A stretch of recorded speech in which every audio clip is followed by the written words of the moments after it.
Abra a tua Bíblia, por favor, na Carta aos Hebreus, capítulo de número 11.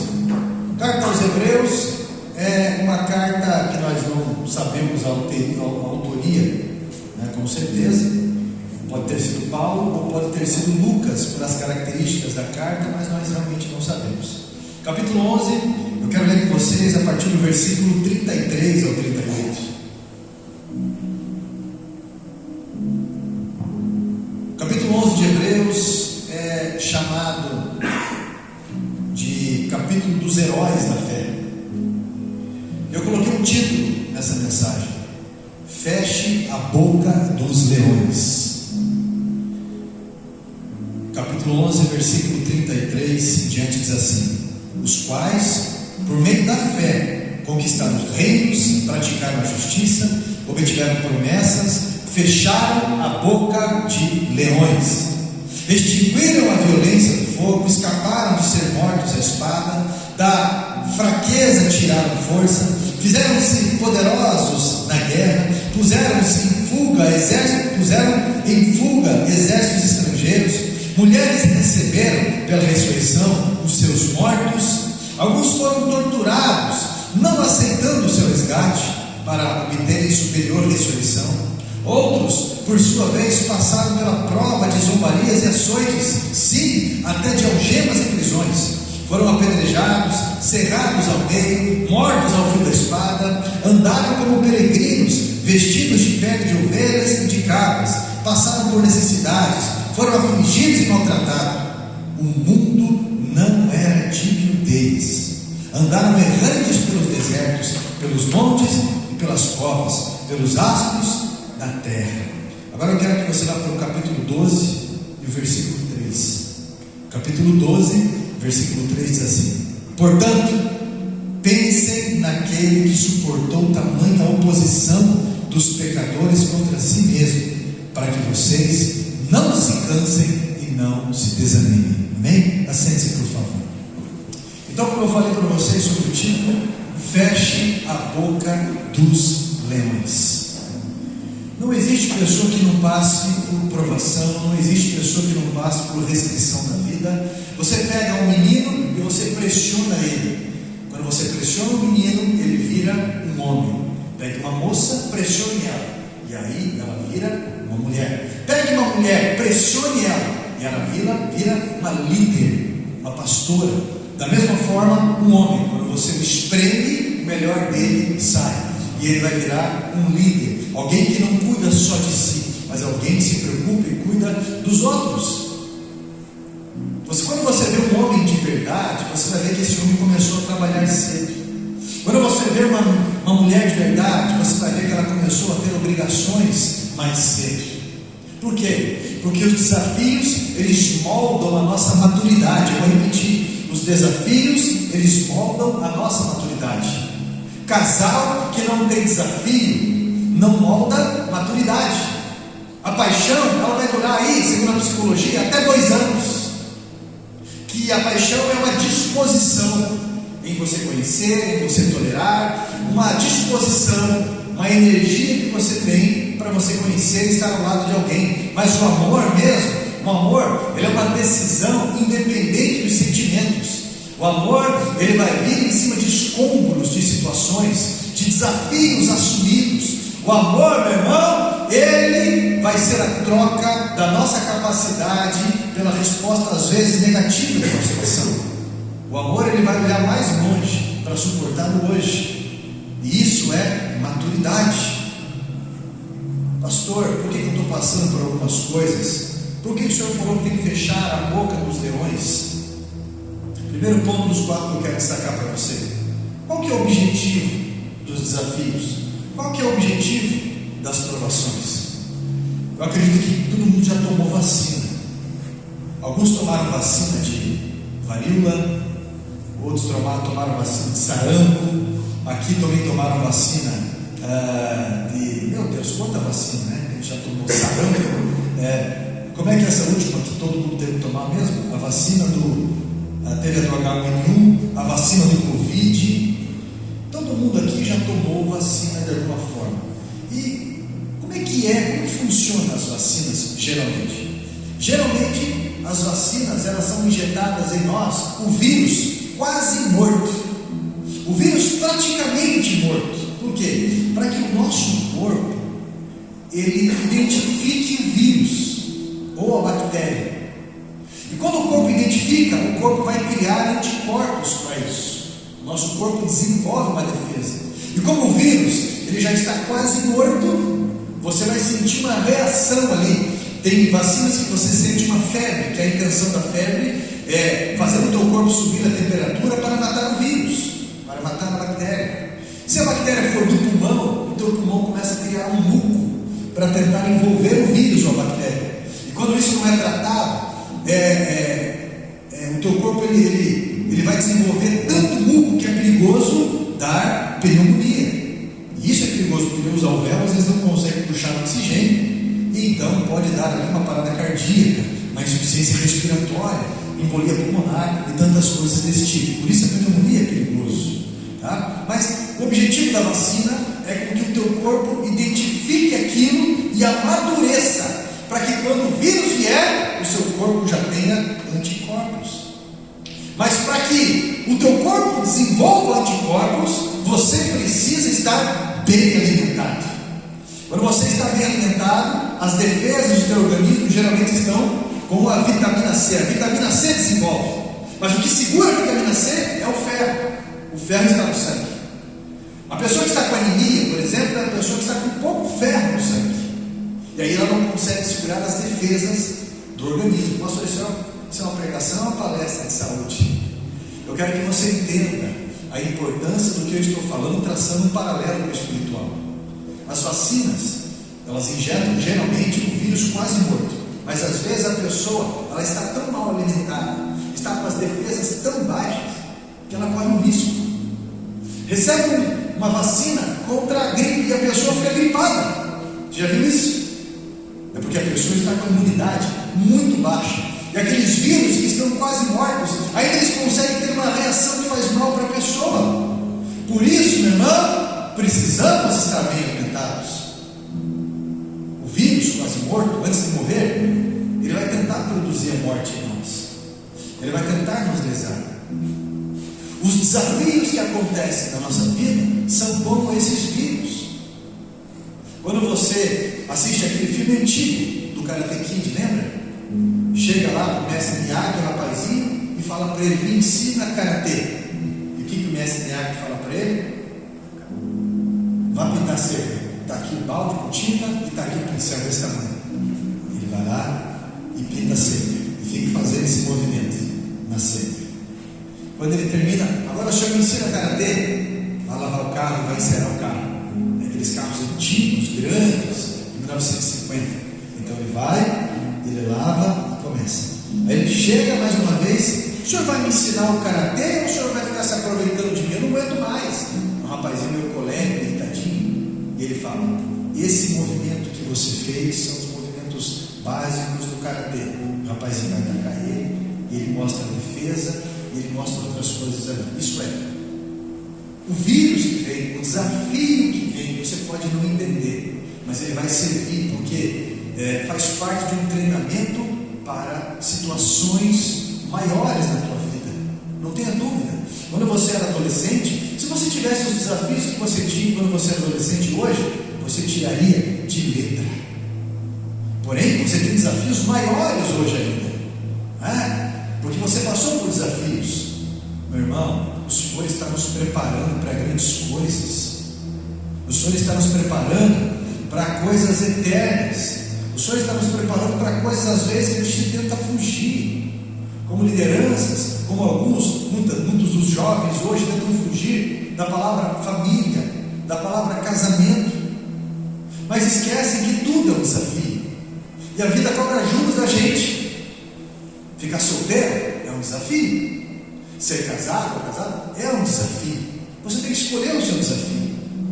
O objetivo dos juros, o objetivo do vírus é a morte.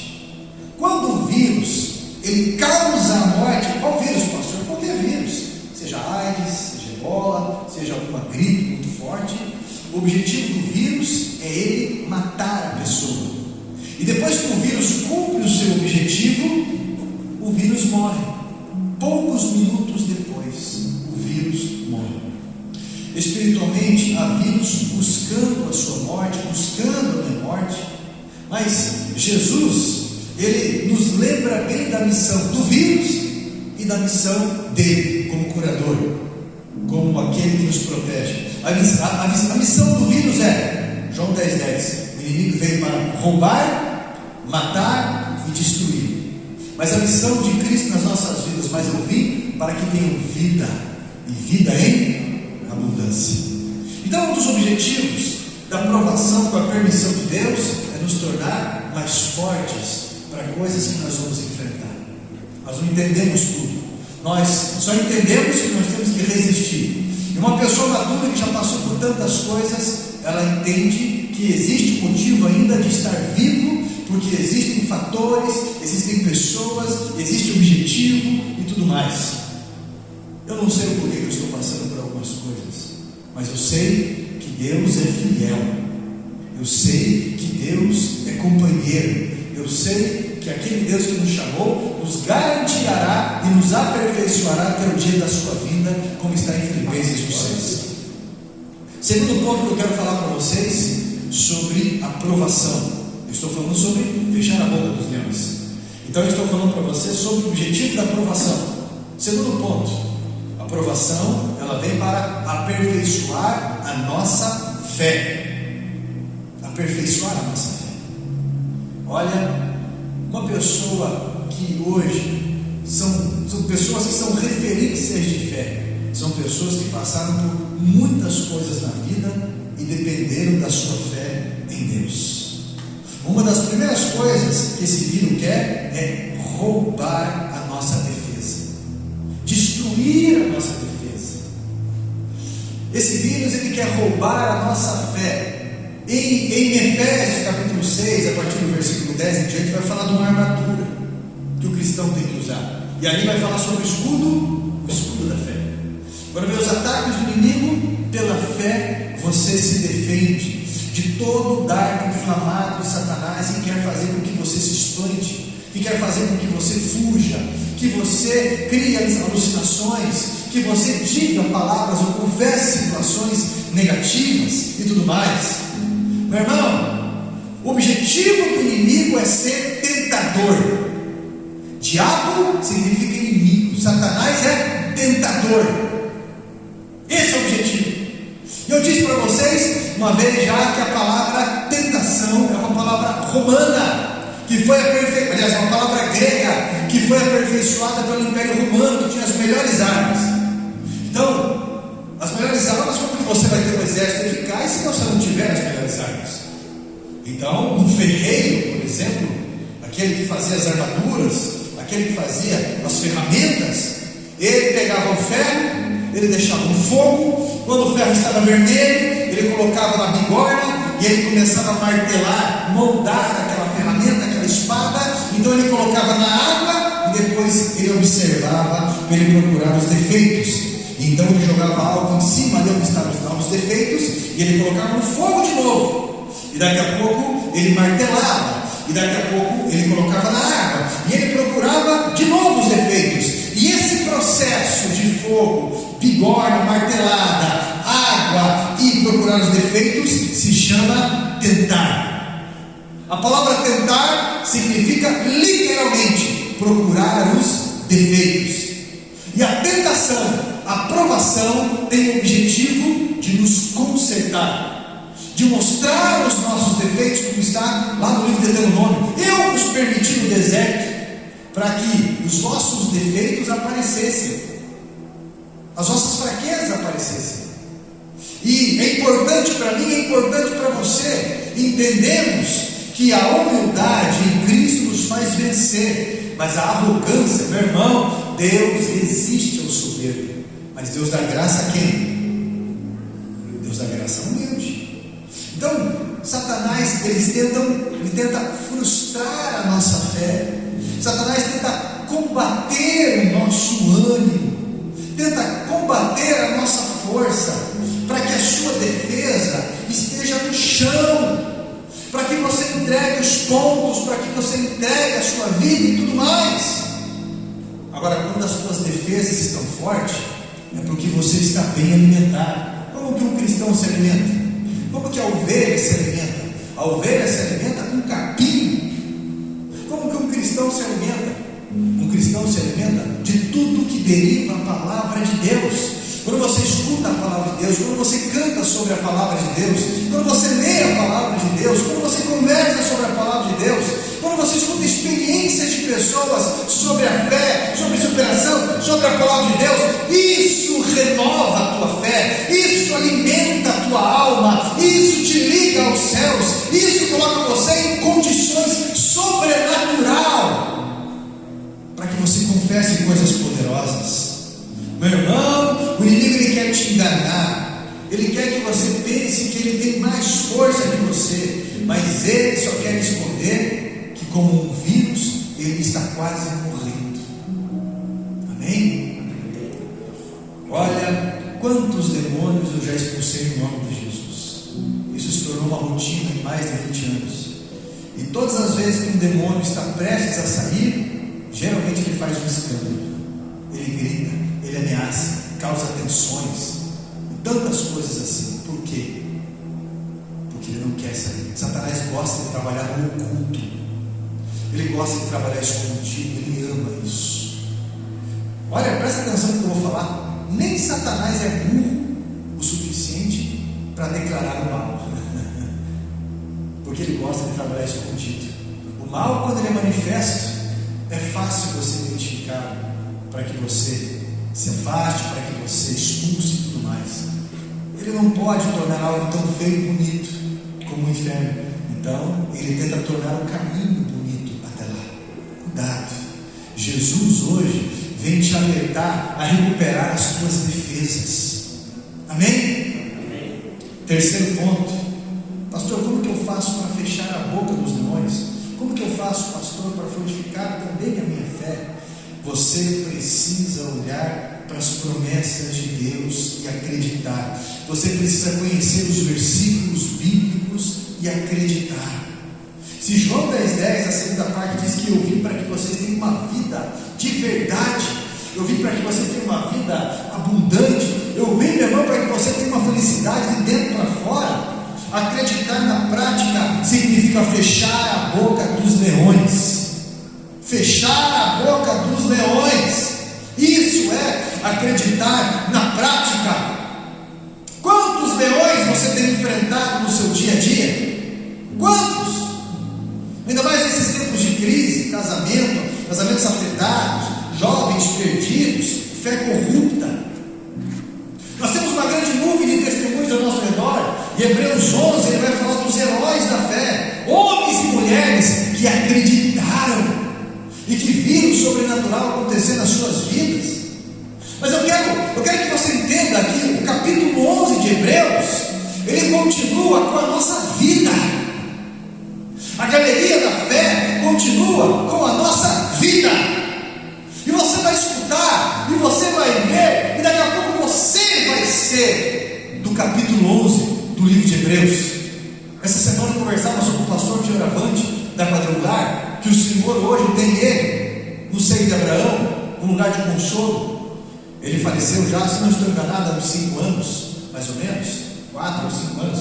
O pastor Fioravante foi pastor presidente da segunda Quadrangular aqui em Curitiba, e ele é irmão do pastor Agostinho Basso, que está vivo até hoje lá na quarta igreja, o qual seu filho, o pastor Jorge, assumiu a quarta igreja. Mas o pastor Fioravante foi um homem que foi entregue para a morte, um homem que a lepra, o hanseníase, acabou com aquele homem estava um toco, mas Deus enviou alguém até aquele homem, alguém que orou, alguém que de alguma forma provocou a fé daquele homem. O pastor Agostinho, o pastor Fioravante mesmo disse que ele acreditou, mas que depois ele ficou confuso, e então ele teve sinais. A pele dele era lisa, porém, quando ele segurava o microfone, ele segurava no peito assim, porque os dedos dele ficaram só um pouquinho, o nariz dele ficou bem fino. E ele falou: eu carrego os sinais, assim como João Batista, assim como o pai de João Batista, Zacarias, ficou mudo e ficou surdo até o nascimento de João Batista, porque duvidou em certa instância, eu também. O pastor Fioravante, ele foi um homem absurdamente usado por Deus na área de cura divina. Quando ele estava no hospital, ele começou a orar com aquele pessoal. Gente, muita gente foi curada na hora. Sua esposa Palmira é viva até hoje. Pastor Rogério Mourinho conta cada testemunho do pastor Fioravante. Pastor Fioravante pregou na 10ª igreja, fez campanhas, e a multidão de gente curada era incrível ali. E eu por várias vezes chamava o pastor Fioravante para pregar na nossa igreja ali. Ele, com a mãozinha dele, colocava a mão em mim assim: Eduardo, ele chamava de Carlos Eduardo, Eduardo, setembro nós vamos lá. Tá bom, pastor? Setembro eu vou atrás do senhor. Chegava em setembro, ele fugia de mim. Tinha uma agenda extensa também. E Deus o recolheu. Mas você vai escutar homens com um histórico incrível de cura divina, um histórico incrível de milagres, coisas incríveis. Eu lembro uma vez que eu estava na 10ª igreja, o pastor Rogério Mourinho, um profeta, e aí eu lembro que ele estava trazendo uma mensagem, ele fez um apelo, e de repente ele falou: meu Deus do céu, as pessoas estavam na frente. Ele falou: levanta a sua mão direita, vamos fazer uma oração, o Senhor está falando comigo algo aqui. Quem aqui, depois da oração, quem aqui está vendo ouro na mão? Algumas pessoas levantaram. Vem para esse canto aqui. O Senhor vai prosperar você, para que você não esqueça da casa dele. Quem aqui está vendo sujeira na mão? Aí foi. Quem aqui, meu Deus, quem aqui está vendo sangue na mão? Levanta a mão. Vem aqui, que eu quero orar especificamente por você, por conta disso, disso e daquilo. E eu, Senhor, pelo amor de Deus, mostra alguma coisa na minha mão. Não mostrou nada na minha mão. Nada. Eu orei e nada. Pouco tempo depois eu estava fazendo a obra no Sabará. Por quê? Porque a minha missão especificamente não era lá, era aqui. Pouquinho tempo depois. Mas eu digo essas coisas para você porque você vivencia coisas incríveis. Eu lembro quando nós estávamos na praça, na terceira marcha para Jesus, que o Senhor tinha falado comigo.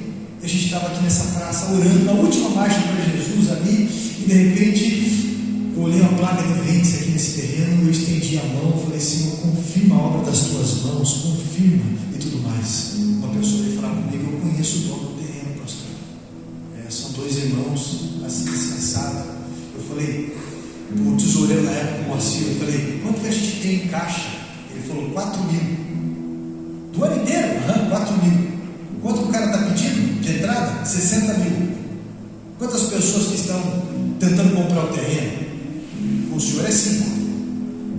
Tá bom, então eu vou entrar no joelho, que vai ser orar lá no templo, lá embaixo, a coluna do templo, lá embaixo, que era o lugar do Senhor, nos abençoa para comprar esse imóvel. O senhor veio e falou comigo: pare de orar por esse imóvel.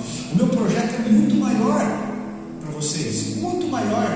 Então o Senhor me confirma sobre aquele terreno. Pode chamar a liderança da igreja. Eu chamei a liderança da igreja. Eu não sei quem que estava aqui, o Sadinho eu sei que estava, né? Os maridos estavam na época da reunião.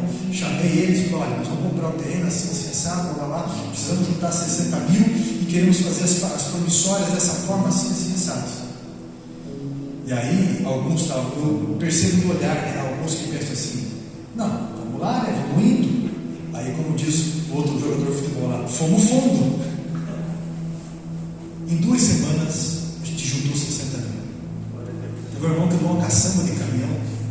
Meu irmão, consegui vender à vista caçamba de caminhão. E aí, para confirmar, quando eu fiz o apelo, a gente tinha 4 mil em caixa. Para confirmar, eu fiz o apelo. Meu irmão, você vai vir aqui à frente, ou você vai levantar a tua mão.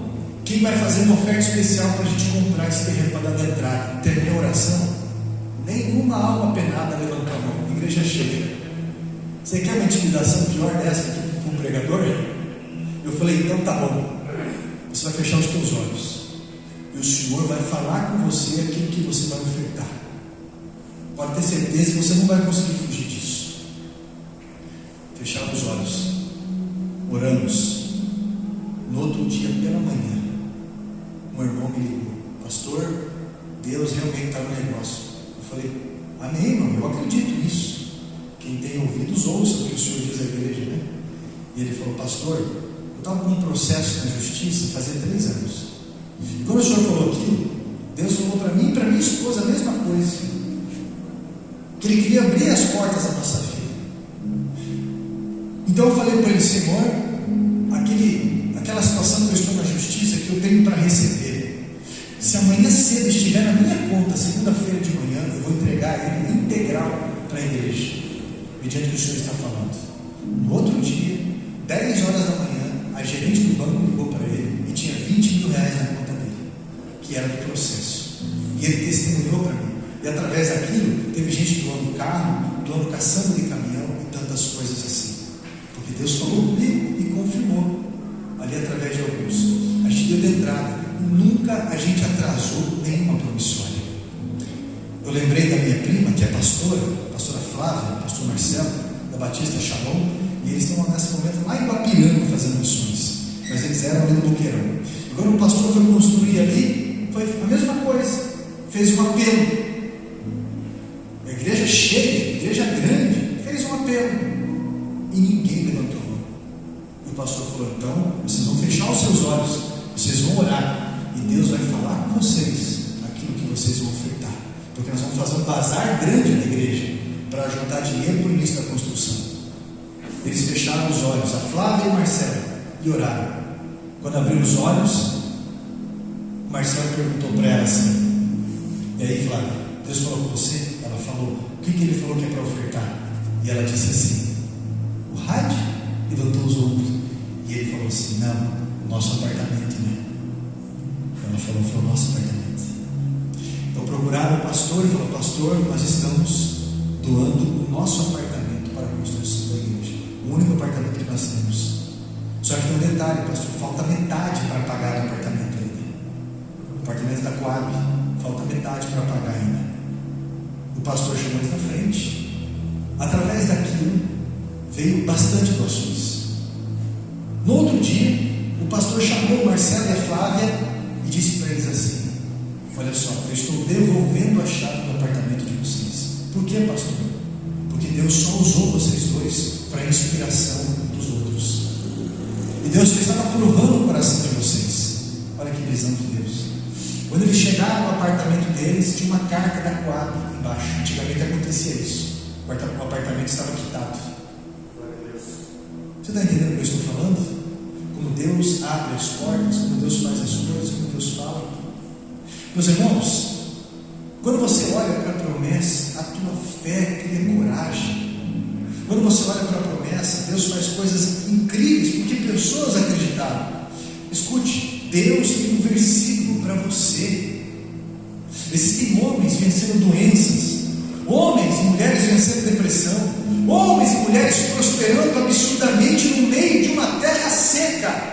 E Deus falou para mim, quando eu vim para cá para o Sabará, para reeducar esse povo, para levantar aqui missionários.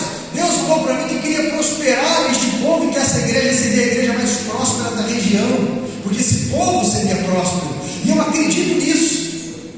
Esses dias chegou um casal de pastores aqui, olhou para o templo e falou: pastor, eu tenho que confessar, o senhor falou tudo aquilo para a gente, tudo mais, mas eu duvidei. Eu saí da igreja e eu duvidei depois de um tempo, porque aí chegou outro casal de pastores e falou para mim, um casal de pastores muito usado aqui, jovem, juventude, coisa e tal, e falou para mim assim: olha, pastor, quando o senhor falava assim, que nós vamos construir uma catedral neste bairro, comprar um terreno grande, que o senhor falou contigo e tudo mais, eu vou confessar, pastor, eu acreditei que até isso ia acontecer, mas ia acontecer nas outras gerações, não agora, e tudo mais. Isso é, meu irmão, acredite nos profetas de Deus, acredite nos apelos, acredite nas ofertas que você faz, acredite, meu irmão, na santificação que você tem, acredite, meu irmão, nos testemunhos de vida. Deus é fiel, e existe uma vitória grandiosa na tua vida, existe um caminho, e por isso você passa por essa reeducação, porque a sua fé está sendo construída para coisas grandes. Não tenha medo dessa batalha, meu irmão, porque você não está sozinho, mas você está sendo moldado para coisas gigantescas. Quando eu vim para Jesus, eu vim com 16 anos, e eu não me arrependo de ter vindo cedo, não me arrependo, porque eu não perdi a minha vida, eu ganhei a minha vida. E hoje eu atendo pessoas que dizem assim: por que eu não vim antes para Jesus? Eu não teria criado algumas memórias. E hoje pessoas me procuram, pessoas de 40, 50 anos: por que eu não vim novo? Não me envolvi na igreja, não permaneci. Algumas coisas do mundo se tornam muito atrativas demais, mas retardam as tuas bênçãos. Meu irmão, o Senhor está chamando você para olhar para as promessas. Amém? Quarto ponto: está passando por provações? Está passando por situações estreitas? Escute o que eu vou falar para você. Você precisa de intercessores. Intercessores. Daniel injustamente foi lançado na cova dos leões. Ele vivia no quartel-general do inferno. O rei Nabucodonosor era responsável por 120 províncias. Tinham 3 sábios ali, Daniel fazia parte de um desses. Mas armaram uma situação contra ele. O lançaram na cova dos leões. Mas no capítulo 6, no versículo 20, mostra que o coração do rei Dario foi movido. E o rei Dario jejuou a noite inteira acordada. E pela manhã foi até a cova. Escute, Deus separou pessoas para orar por você. Deus sempre separa pessoas para interceder por mim e por você. E mesmo com o coração puro de alguns, ingênuo até com relação a Deus, de alguma forma se espreme e pede por aquilo que eles acreditam, com uma boa intenção. Mas o que eu digo para você é que a intercessão no nome de Jesus a Deus, ela tem um efeito incrível. Deus levanta intercessores. Há pessoas intercedendo por você. Valorize essas pessoas. Dario foi até a cova e viu um milagre. Escreva na tua mente o que eu vou falar. Aquele que intercede vê o milagre, mas aquele que crê é o milagre. Deus te colocará de frente com um leão e você vencerá. Você vencerá. Eu não posso esquecer de algo que aconteceu, porque quando a gente comprou o terreno, a gente comprou o terreno de 2 irmãos que haviam comprado o terreno no Favreto e na verdade não estavam pagando o terreno, queriam vender para a gente. E daí eu fui conversar direto com o Favreto. O Favreto é bilionário.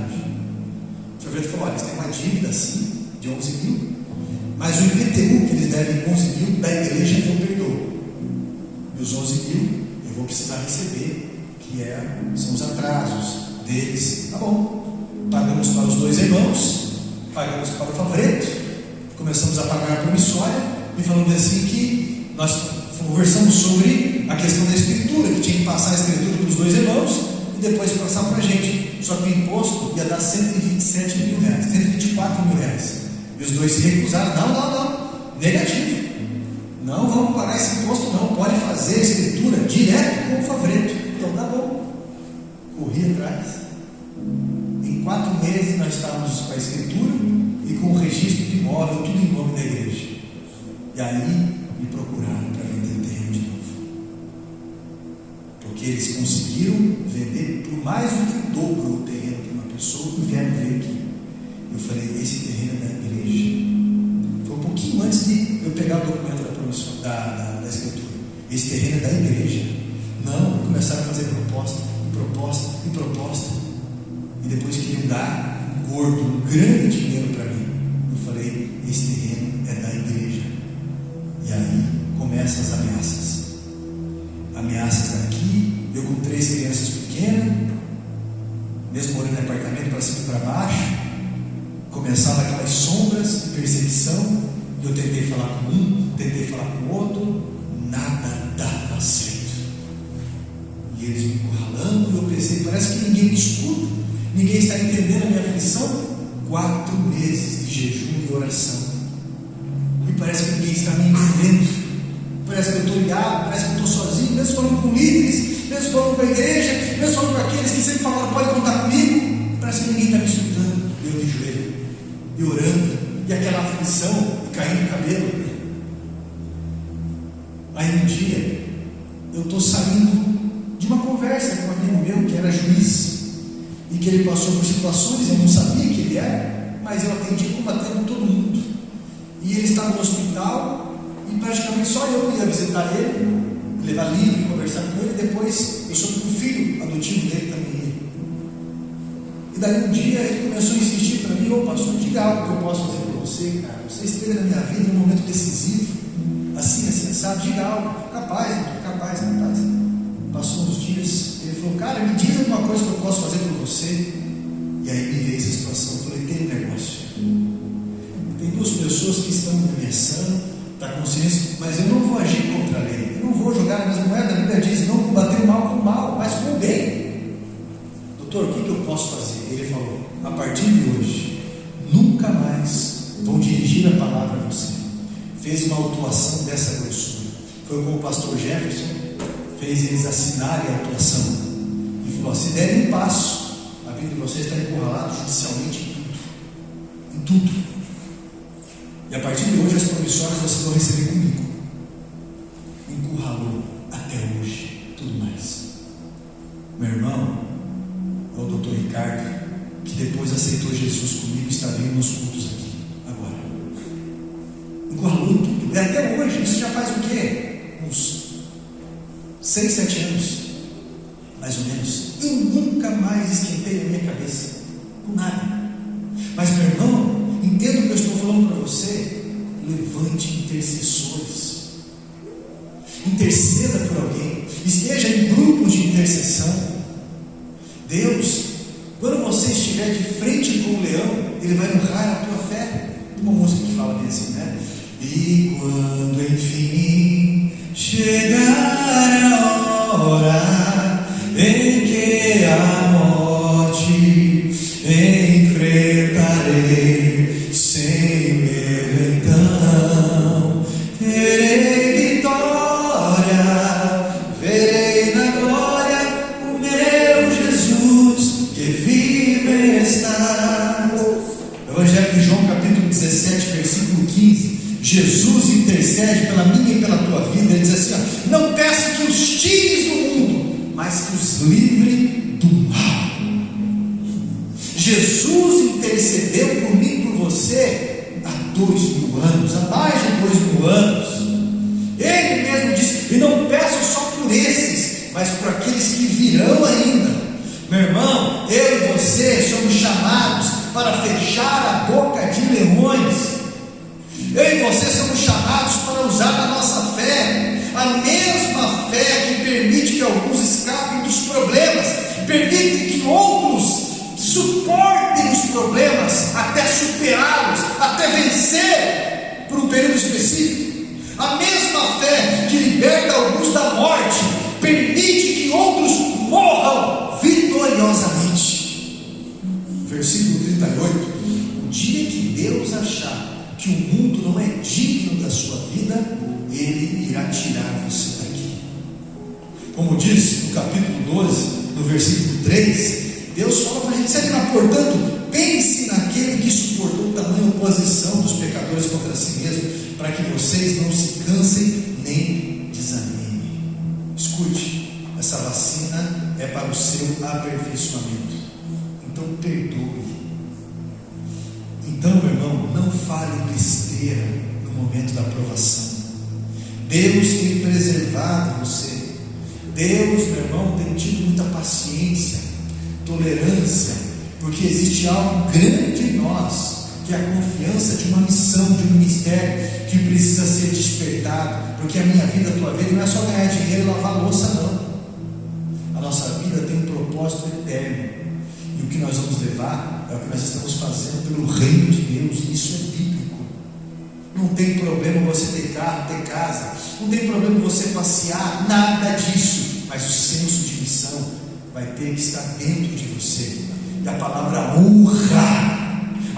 honra vai fazer diferença na tua prosperidade. E isso é bíblico, na vida da mulher, na vida do homem, na vida dos pastores, na vida dos líderes, na vida dos liderados, na vida dos filhos.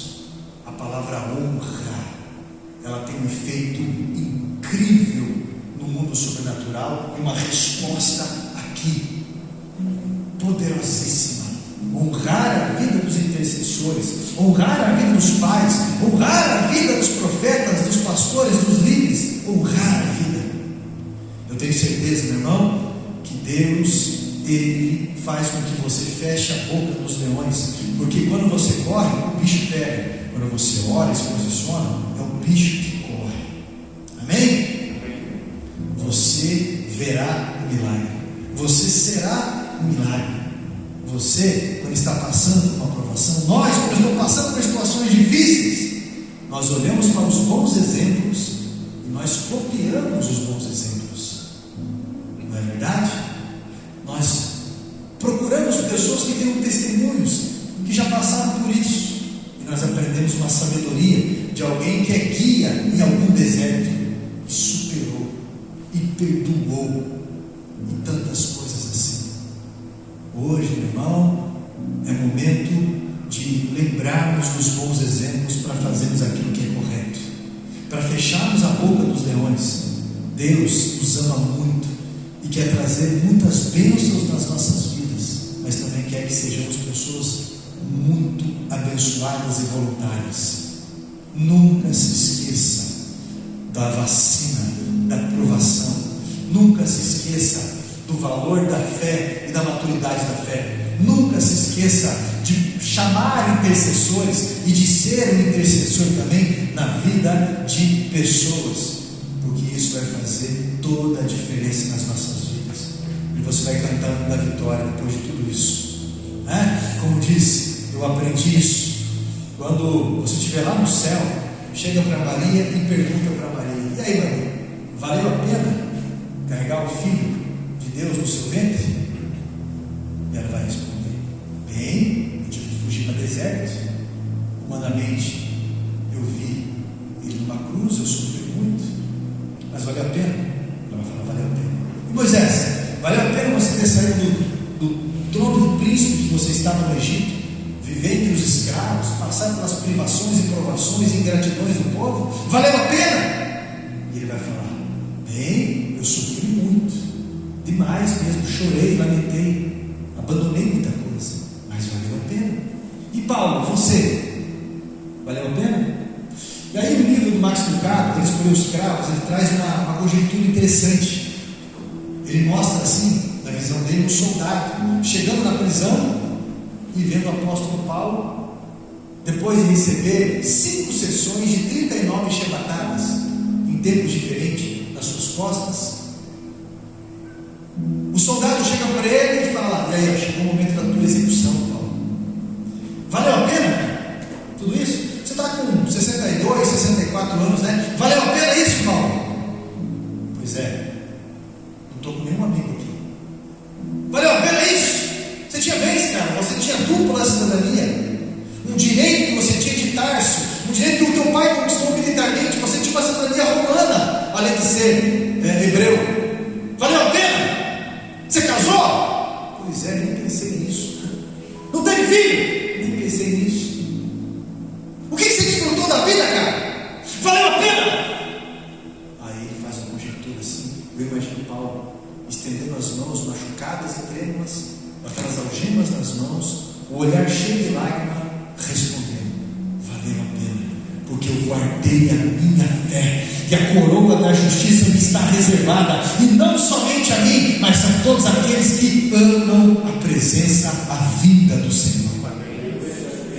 Guardar a fé até o dia que não precisaremos mais dela. Existem os bons exemplos para serem copiados.